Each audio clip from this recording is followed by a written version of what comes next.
Hi, my name is Listiner Inspires, and I am looking to change the narrative of what trauma and abuse looks like. From shame, silence, and stigma, to support and solutions. From hopelessness and rejection to healing and recovery. How do I plan on doing that? By bringing awareness that the problem that goes with not talking about what you've been through, not addressing it, not only affects that individual, but it affects us as a community. It affects us as a society. Hey y'all, hey y'all, hey y'all. It's Listiner Inspires. I am coming on here to talk about living beyond trauma. I want to thank Nami for having me. Thank you for guys for all those that are sitting in and watching this. Hopefully you got your pen and paper so you can take some notes. Okay, period. So look, let's get into it, right? So living beyond trauma. Trauma is something that impacts all of us. Whether it's directly or indirectly, we are all impacted by trauma. And if we do not know, if we don't learn and know how to effectively heal from our trauma, how to effectively process our trauma, we can go forth and start and cause ourselves to be re-triggered. We can cause others to be triggered by our unhealed trauma. And so for me, trauma is something that I have overcome in various stages and areas of my life, starting from childhood. And so, dealing with, working with, and impacting effectively and positively impacting others with how to live beyond that trauma is something I'm very passionate about and I take very seriously. And so, this workshop, you will be learning how to move beyond your trauma, how to live beyond your trauma, and how to live in your healing with 6 simple, concise steps that anyone can use or place into their lives. And so we're gonna get right into it. The first step for learning how to live beyond trauma is forgiveness. There are 3 steps to forgiveness itself. Forgiveness is an act of accepting that what happened to you was wrong, accepting that something bad happened to you, first of all, that it was traumatic and it affected you in a negative way, and accepting that it was wrong, it wasn't your fault, and that you yourself should forgive yourself and the person and the actions that were done also require forgiveness because forgiveness is not for them, it's for yourself. The second part of forgiveness is taking the action step to actually forgive. What does that look like? Well, you don't necessarily have to reach out to the individuals or the persons, the people. You don't have to necessarily relive what you've gone to go through the forgiveness process. You can simply write yourself a letter stating what was done and each act, I forgive such and such for doing such and such. I forgive this for happening. I forgive myself. Make a list. You don't have to share it with anybody and make that list, burn it, throw it away, but release it from yourself. Therapy is also a good thing. That's an action step. Therapy allows you to talk to someone that's a neutral party who has license, who's gone to school, who has the credentials and accreditations to be able to walk you through the process of forgiveness and healing. And then last but not least, the last step of forgiveness is to acknowledge that what happened to you was traumatic, acknowledge that it was not your fault, but also acknowledge that you are deserving of a life beyond what happened to you. You are more than your pain. You are more than what happened to you. The next thing I want you to understand when you're trying to live beyond trauma is you have to receive, accept, and give love. Love sometimes can look a lot hard for us.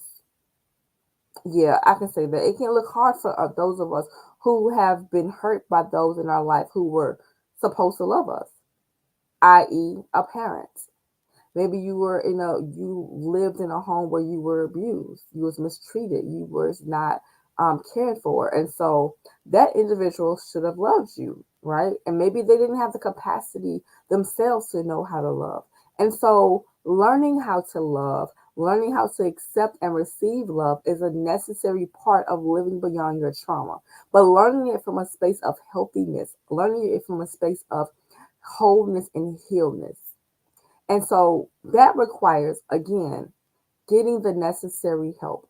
therapy, psychiatry, coaching, counseling, all these things are a necessary add on in your healing process to be able to learn what love looks like and unlearn what love isn't. The next thing we're going to kind of briefly touch on is regaining your personal power by not living in fear, overcoming fear.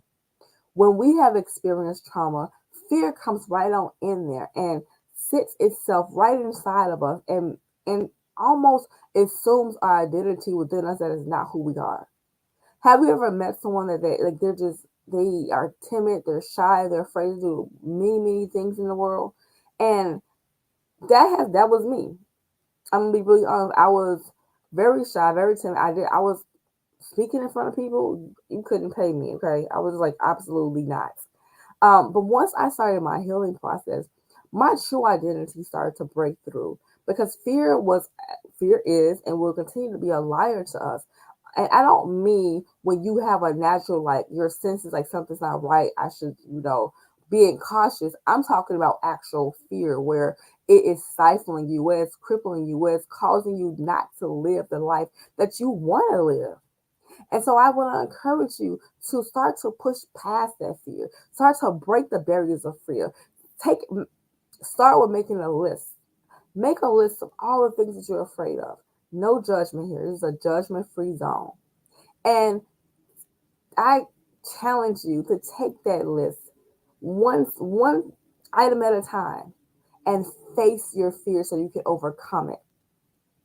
And you will find out when you start to do that, there will be a sense of confidence that will rise up in you, a boldness, because then you are conquering and facing things that you would have never thought you could do. But when you face it, you conquer, you face that giant and you conquer it and chop it down at the knees, baby, there's a sense of power where you're like, I can do all things.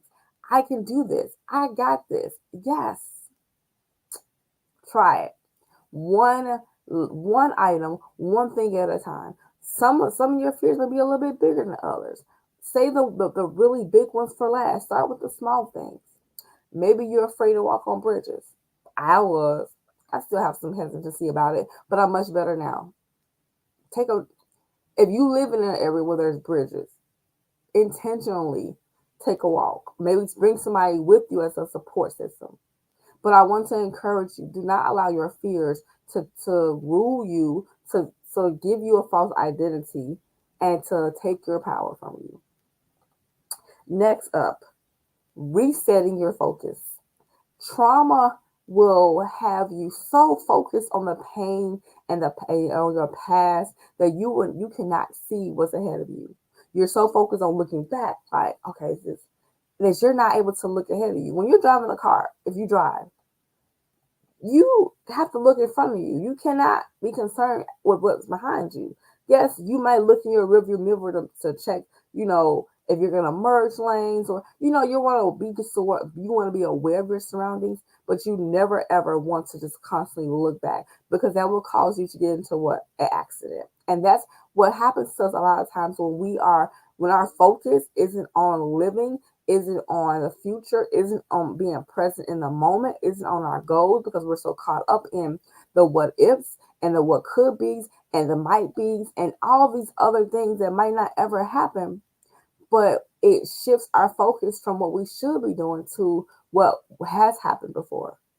See, our past can cause us to stay stagnant and stifled in a position that's almost crippling where we are not able to move forward. And so I encourage you to reset your focus, reshift your focus, and realign your focus. Center it on something that matters.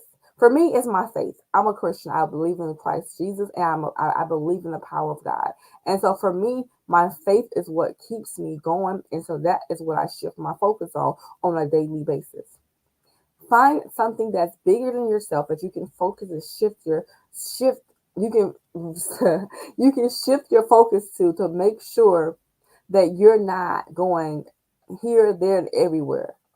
Because when you get overwhelmed, 9 times out of 10, feelings of overwhelm comes from the fact that we're distracted and we are not what we're not aligned to what we need to be aligned to, which is our greater purpose, which is our healing, which is moving beyond the trauma and the pain that has happened to us into our healing, into our amazing selves.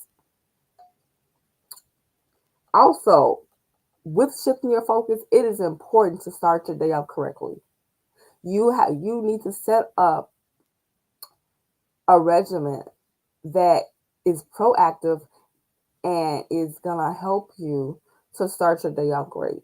For me, as you briefly heard me mention, faith is important to me. So getting up and praying, reading my Bible, listening to praise and worship music, taking prayer walks, just filling myself up with the things of the Lord that will help me to strategize my day, help me to move beyond different distractions and obstacles that may happen. Because let's face it, life be life, and y'all. And so you might one day you wake up every day make you just it's splendid, you're having a wonderful day, and then the next day you might just it's chaotic, it's just out of sorts. But you have to be centered, so much so, in positivity, in your healing, in living beyond your trauma, that even when things are going chaotic and haywire around you, you're able to say, okay, well, that didn't go as planned, but it's okay. Are you able to say, I will take a break, step back? Okay, now we're gonna regroup and do this again. You will be able to not be moved by what's going on around you, because you have centered yourself around something greater than yourself by starting your day off in a positive way. What does that look like? Getting up earlier than the time that you normally get up. Maybe you start work at 7 and you get up at 6 o'clock and you're out rushing out the door at 6:30 and your job is 30 minutes from where you live. Why are you doing that to yourself? That is causing unnecessary anxiety and stress. Because when you're rushing, guess what? Things are going to go wrong. Why? Because you're rushing. One. Two, you have not allowed enough time for the the unexpected to happen. Like traffic, like an accident, like, and not saying you're getting an accident, but maybe there's an accident on the expressway, on the road. You never know. And this is not anticipating the worst, but it's being prepared for everything. It's being giving yourself that time to relax and breathe and inhale and exhale and be in the moment and be in presence. Because when you rush off from one thing to the next, you are not, absolutely not taking the time to enjoy the moments around you, like the birds chirping, like the sun shining, like the flowers growing, like the trees, the grass. There's so much in our world to be grateful and excited and happy about. Yet when we are rushing off, we don't get a chance to see that. And so I want to encourage you, start your day off. Get up 45 minutes earlier. Make your coffee at home. Get your makeup done before you leave the house. Why do this to yourself? Why create these habits and patterns that are not only to setting you up to be more stressed? And that's not helping you to live beyond your trauma. It's actually probably triggering your trauma. Little do you know, but now you know. And then last but not least, understanding what living in purpose means. Living a purposeful life is not allowing the things that have happened to you that were out of your control, or maybe you got yourself in situations that you shouldn't have, but not allowing that to dictate who you are to become. Using your pain for a purpose, a stepping stone to the next level. Healing through what could have killed you. Healing through what tried to break you down. Healing through the very thing that most may not have survived. But you are here today. You are alive and you are on your journey of healing. You are watching this, you are taking notes, and that says a lot about you. Give yourself credit. You are on one step closer to not just living beyond trauma, but to living in your truth of wholeness and healing that you were created for. You were created to live a life that was not just filled with pain and traumatic experiences and triggers. You were created to live a life that was filled with purpose, with a hope and a future. And so the last thing I want to touch on is cultural diversity. Looking at how society can have more empathy and compassion for others who process their pain different from us. Understanding that each culture has a way of processing things that differs from culture to culture. And so one of the things that I encourage and I will, advocate for as much as I can is that anyone that is in the mental health field, whether you're a coach, whether you're a volunteer, whether you're a speaker, whether you are an author, whether you are a teacher, mentor, minister, psychiatrist, psychologist, therapist, social worker, working in these areas, you must educate yourself on the culture of where you're located at, where your business is located at, where you're traveling to. Why? So that you can understand how to pour into these individuals in a way where they can understand what you're saying, first of all, and that you can sympathize and have more compassion with how they respond to certain things. And then giving them the proper strategies that they can actually apply in their life to make a change. And so, because as I've mentioned before, and I would always say whenever I'm speaking on anything concerning trauma or mental health, unaddressed trauma is not an I problem, it's a we problem.